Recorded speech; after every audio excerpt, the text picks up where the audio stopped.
Peace to the family.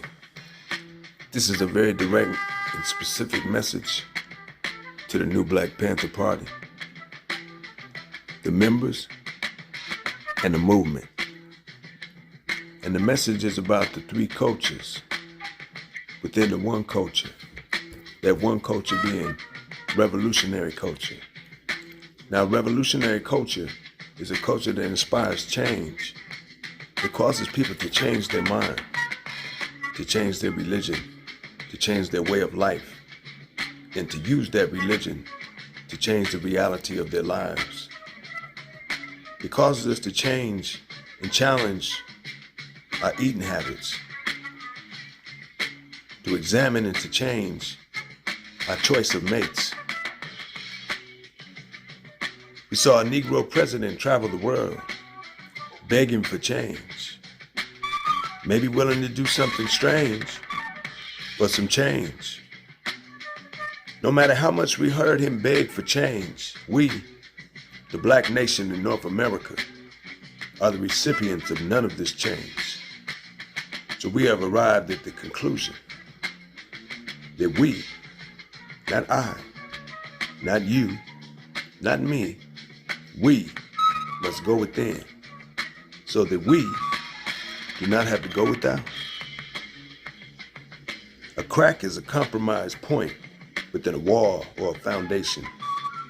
So when we say cracker, this is not a derogatory term. This is a man who creates cracks in our principles, cracks in our history, cracks and compromises in our relationships, so that there are many cracks in our canteen, and it cannot hold a single drop of water. This is the role and the effect of the cracker. Ironically, America's favorite play is the nutcracker. So today, in the beginning of the new Black Panther Party, we're sealing up the cracks, using brotherhood, sisterhood as the glue to add refinement to the power. Now, what does that mean? It means that you don't do something to your brother or your sister that you wouldn't want them to do to you. See, one day you might be in his or her position. People gonna judge you like they judging him or her. I'm not here to pass judgment on you. Only here to say to you and to myself, brothers and sisters, we can do better. The Honorable Elijah Muhammad taught us to eat to live. Not just physical foods, but mental foods, spiritual foods. As I said in my video, someone has altered the ingredients of the Panther Cake. They replaced liberation theology with anti-social socialism. They replaced Pan-Africanism with crooked cracker communism. They replaced black nationalism with BLM. Okay, now we know the first BLM was the Black Liberation Movement. So today we have a white liberal remix of our black movement, the Hollywood psyop. So if this is the new ingredients within the food that you've taken in, and we want to see change in our thoughts, change in our mental intake, add on that which was subtracted. Black nationalism, Pan-Africanism, Black liberation theology. This is peace of Black power. I'm going to say peace, Black power, and refinement today. Okay, because when I look at our original archetypes of Black power, being Kwame Ture, Dr. Khaled, Sister Ella Baker, these people not only advocated Black power, oh, wait a minute, and Baba Mukasa Ricks, can't forget him. They not only advocated Black power, but they advocated Black power and refinement, meaning that the power does not maintain itself and get powerful by itself. It gets powerful because you add the components of refinement onto it. Certain clean living. Let's really go into this. If Dr. Huey P. Newton had embraced some of the discipline of the nation, or even some Kemetic African spirituality, he would probably still be here with us today. I grew up a Panther all my life. I saw many Panthers suffer from mental illness. I saw many Panthers suffer from drug abuse, whether it be cocaine, whether it be alcohol, whether it be crack, or maybe all three, sometimes heroin. So there has to be a component of refinement within this that maintains and preserves the student. That's not only ideological, that's not only physical, but that touches the very heart and the soul of the person. That would take someone from a Malcolm Little to a Malcolm X. That would take someone from an Elijah Poole, who drank every day, all day, to Elijah Muhammad. There's some type of inner transformation that has to happen, that has to be facilitated there, that's more than ideology, you see. And this is the qualitative difference between a Khalid Muhammad, a Ella Baker, a Kwame Ture, and a Huey P. Newton. And we love Huey. I'm from the West Coast. We love Huey. Huey's an Aquarius. That's my main man, 50 grand. However, if I'm going to put somebody in front of our babies, our children, in front of the world, and show them their testament from the beginning of their life to the end of their life as an example, as an archetype, that's going to have to be Kwame Ture, Dr. Khalid, Ella Baker. Not only their personal life, but their organizational life, what they did, the organizations they were in and what they did within those organizations, the reform, the people that they reached out to on the streets, stood up and built, put together, and then gave to us. That's a little more than ideology. No. And it's three components when we start talking about black power, nationalism. Three heavy components when we start talking about the Panther Cake that you cannot make the Panther Cake without. If you try to make it without these three components, you make something else. And it's a cake that I won't eat.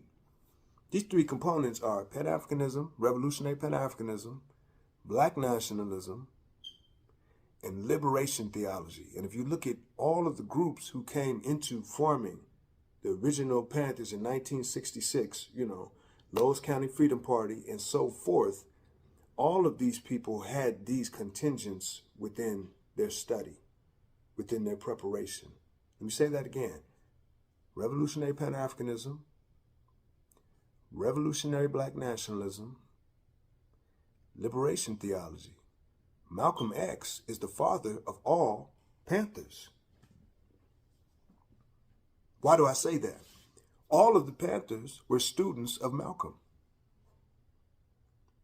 to a degree, his political philosophy, but they didn't embrace his physical culture, the way he ate.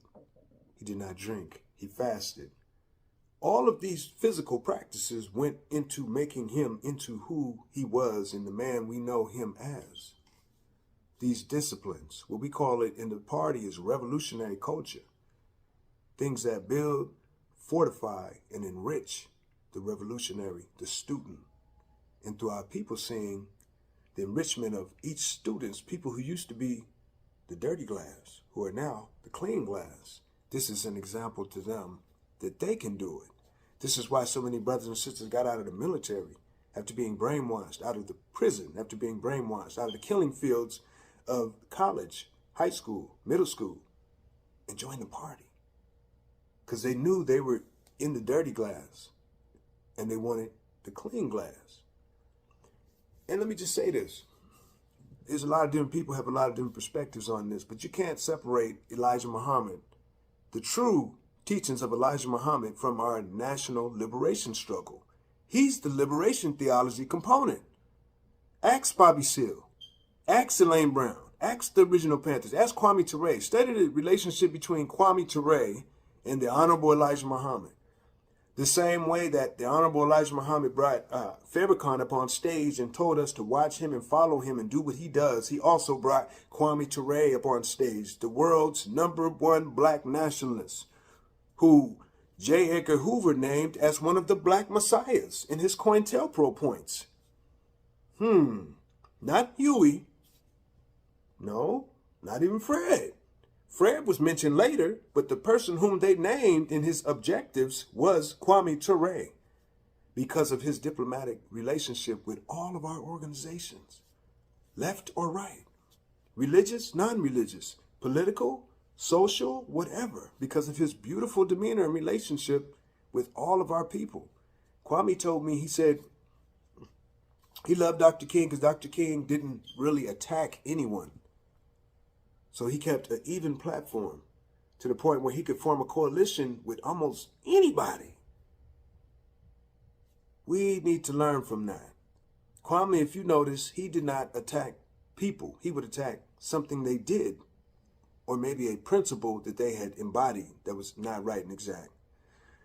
So we have a lot of, examinations to go through. The one thing I like about Dr. Khaled that gave him qualitatively an advantage in doing this Black Power work, Dr. Khaled was a sociologist. His PhD was in psychology and sociology. So he knew the things which made people move or not move. He knew how to inspire people, the concepts, the principles to inspire people. That's the foundation. Because then that's the air that gives people energy to be inspired. Okay? And you never expire. Yes, I watched the video by, who is it, the Panther 48? And yeah, they had some critiques. Everybody has critiques and expressions. First Amendment. Everybody has the right to have that, you see. I would just like to say, others of us have different motivations for being involved with the new Black Panther Party, you see. Some of us were born into this. And it's a certain vibration and a certain combination of elements, that we're looking for. That we can say, oh, that's it. There you go. That's, this is the type of vibration or the type of energy, the type of leadership, and the type of archetypes that I can put my energy behind. Other people will have other ways, but let's just say this, y'all. This is a movement. It's a movement. It's not one party or one group that's going to dictate it. It's not. However, all of those parties and all of those groups, so that our people can flourish and grow and expand, need to work collectively or positively and not work against each other. I don't think that's difficult. I don't think that's a lot to ask. I think in the spirit of the Panther, in the spirit of Dr. Khaled, in the spirit of Kwame Ture, we should honor their struggle by us working together. And I'm going to say this last, and then I'm going to end this build. The last time I spoke with Kwame Ture, when we brought him here in the 90s to Seattle, I said, Kwame, we read a lot of stuff. We went through your, everything in the study group, all the study material in the study group, all the books and whatnot. We listened to your speeches and whatnot. Where do we go from here, bruh? What is our generation supposed to do? I know what y'all did. What we supposed to do? You know what he said? He said, it's your duty, you guys' duty, to bring all of this together. That ain't an easy thing. It's not an easy thing. However, I will say this. The people with the most sincere heart and have a sincere enough heart to study and examine what has been done and what needs to be done will prevail. They'll come from all different sectors of this movement. And that cream will rise to the top. Y'all know who you are. And with that, I say Black Power.